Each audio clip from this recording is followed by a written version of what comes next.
Dude, I just keep pausing Asmon in full bore, transcendent, ejaculative bliss. Could see what Asmongold thinks about Dragonflight. That could be interesting. What's up, boys? Today I want to talk to you about Dragonflight, my first impression. Usually, the problems with the expansions do not manifest themselves until a couple of weeks. Yeah, he's addressing the like de facto WoW circle jerk, right? Of everyone being like, but everyone loved Shadowlands when it came out, and then what happened? But I do want to say that this is in no way, shape, or form a review or a comprehensive evaluation of the expansion. It's just simply my impressions of it playing the game. Asmon, that's a review. I think there are some servers that just completely got fucked. This happened in DFA, it happened in Shadowlands, it happened in Legion. Yeah, Kel'Thuzad was a lot better.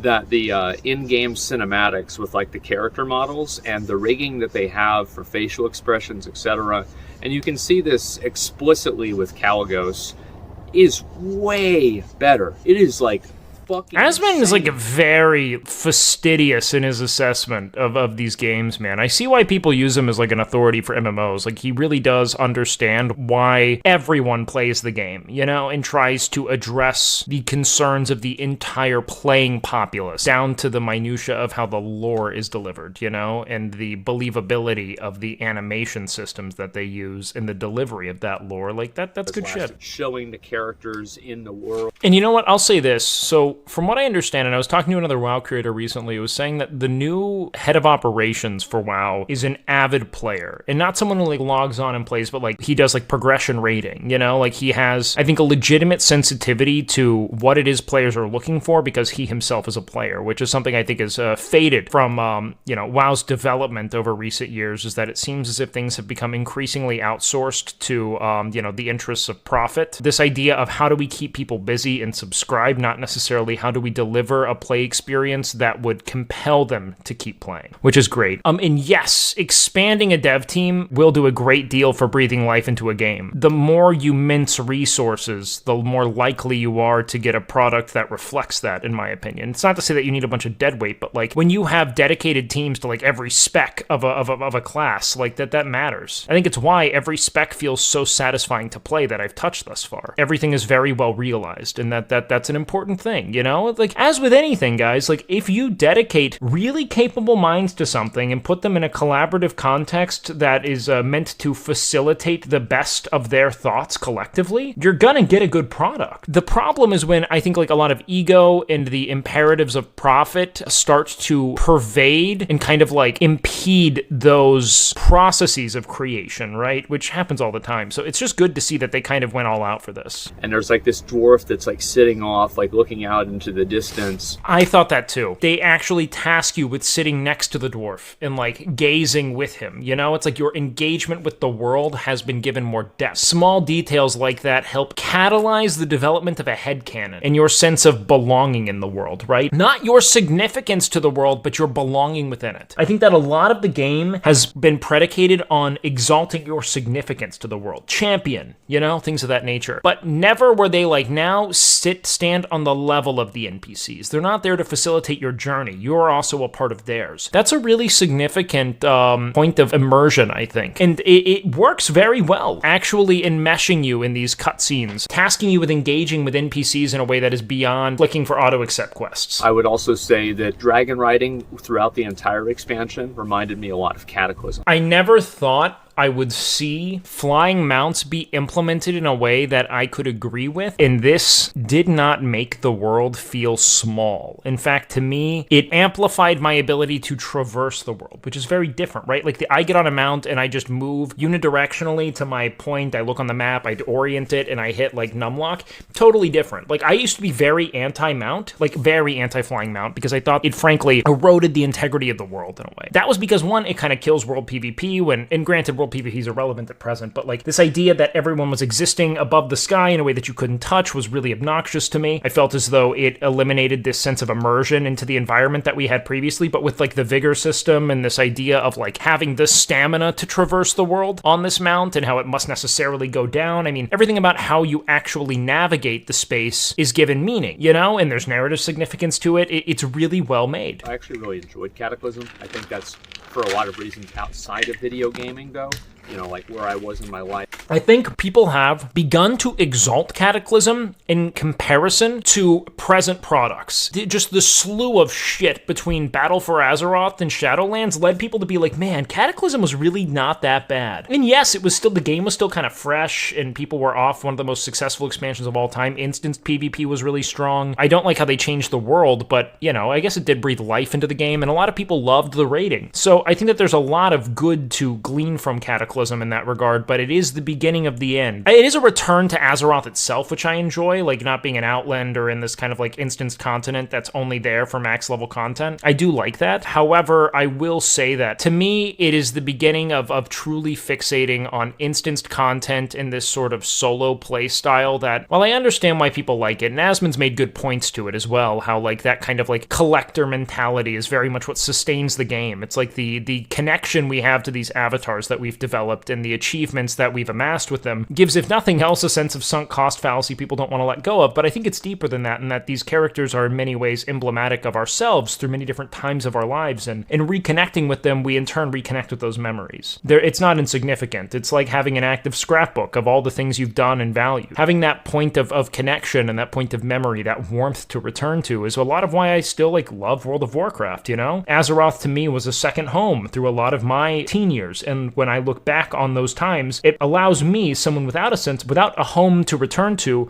feel as if I still have access to that kind of sense memory connection. And doing the advanced trials now, I think that it's very enjoyable. Yeah, and I so agree. I so agree. They did such a good job of making flying feel additive rather than alienating. It brings you deeper into the world and gives you a new way of traversing it. There's kind of a skill to it as well. You develop a whole tree with this kind of friend that you care about now in this pet. It's such a smart way of introducing mounts and giving kind of personal flair to it. It's super smart, man. Yeah, exactly. It's not just you essentially invalidating flight paths. You're very legitimately traversing the world in a way that it was designed to be traversed, not just going above the cloud line and beelining to your objective. It's so much more compelling. It gives legitimate meaning to the way it is you navigate the environment, and it deepens your understanding of it as well, because they're literal objectives and small Easter eggs and things to identify. I think that it is in every way what it is I imagine they initially had planned for flying mounts, because flying mounts eventually just cheapened the experience of the universe and made it such that you didn't really get to appreciate all of the intention behind the design of these zones, because you would just fucking fly above them. You were never truly entrenched in them. I don't like that about classic WoW at present. I leveled 2 characters up and it was faster. I did it because it was faster, but I didn't enjoy leveling.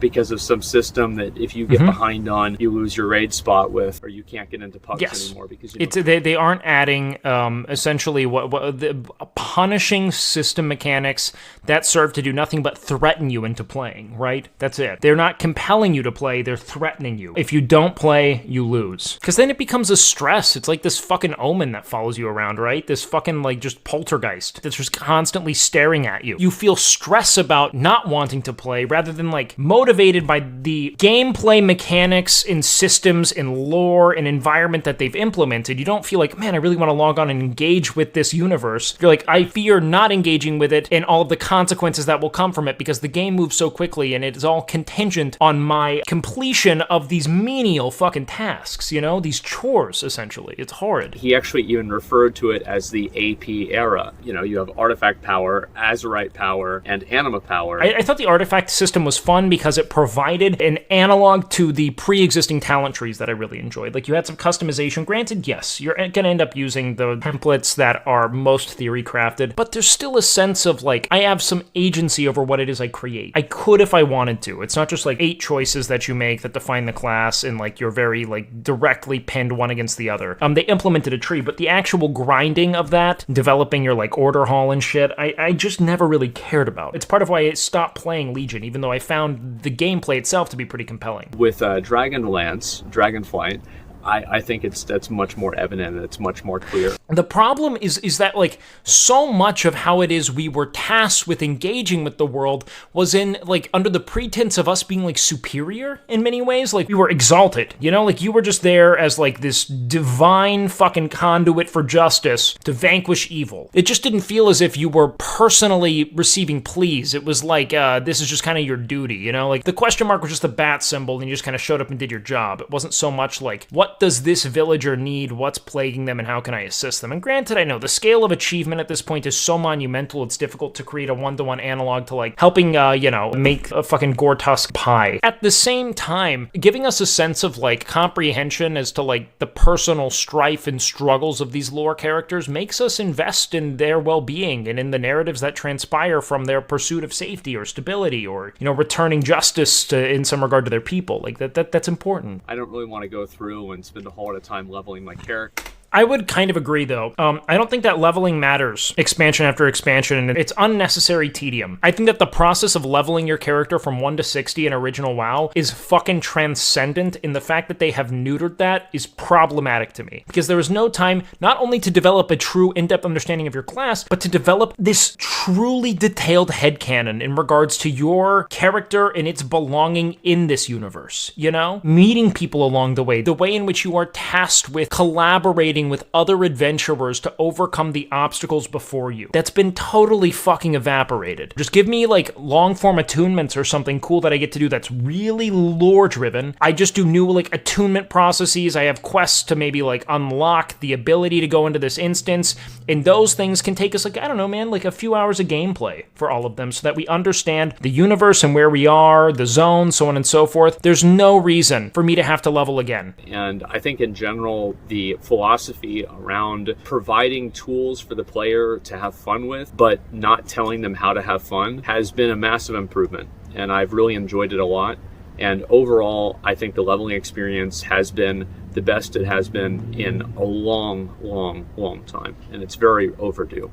And then just let people choose whether they want to use dragon riding or normal flying mounts. There is a lot of value in using a normal flying mount because you can just simply tab out, jerk off, come back. No, but then like that, use the flight path, Asmon. Use the flight path. I'm so against the idle flying mounts. This is one of the few things where I'll disagree with him on. Allow us to maybe use the model of these flying mounts in the same way we would dragon riding, but it's the first thing that I've ever had legitimate appreciation of in regards to flying mounts. Otherwise, use the flight paths. They're literally designed to give you a comprehensive understanding of the zone. They're built with like cinematics in mind. We fucking sunder the experience of the zone by just going up and tabbing. I'm glad Blizzard has started listening, and I hope they continue to listen, and I hope people can enjoy the game and give good feedback as well on how to make it even better. So yeah, I've enjoyed Dragonflight a lot. I've had a lot of fun, but in general, there's always going to be that early honeymoon phase for the game where you enjoy it and you have fun, and it's nice to be in one of those right now.